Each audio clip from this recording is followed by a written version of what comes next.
Society ముసుగులో పెద్దల హస్తంతో సహజ సిద్ధమైనటువంటి ఎర్రమట్టి దిబ్బలు, కొండలు సర్వనాశనం చేస్తున్నటువంటి ప్రకృతి ప్రేమికులందరూ కూడా ఈరోజు దీనిపైన స్పందించాలి.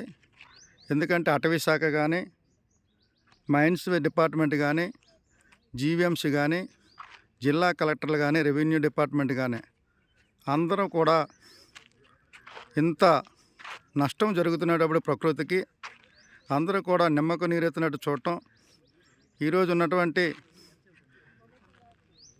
గత పాలకులు చేస్తున్నటువంటి విధి విధానాల్లో ఈ ఎర్రమట్టి కొండలు అనేవి నాశనం అవుతున్నాయి. ప్రకృతి ప్రేమికులారా, దీన్ని కాపాడుకోవాల్సిన బాధ్యత మనందరి మీద ఉంది.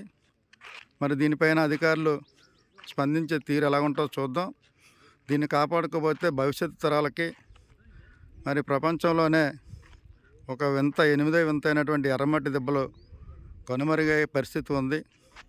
మనమందరం కూడా దీనిపైన ఎలుగెత్తి చాటాలి.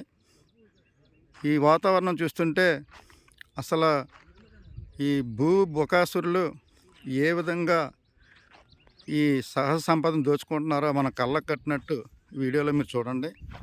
వీడియోలో చూసిన తర్వాత దీనిపైన మీ కామెంట్స్, మీ స్పందన అన్నీ తెలియజేయండి. మన సంపదను మనం కాపాడుకోవాలి, మన ప్రకృతిని మనం కాపాడుకోవాలి. లేకపోతే రాబోయే రోజుల్లో తీవ్రంగా నాశనానికి నాంది పలికిన అవుతాం. ప్రతి ఒక్కరు కూడా దీనిపైన వెంటనే స్పందించాలని మీ ప్రకృతి ప్రేమికులందరికీ కూడా తెలియజేస్తున్నాను.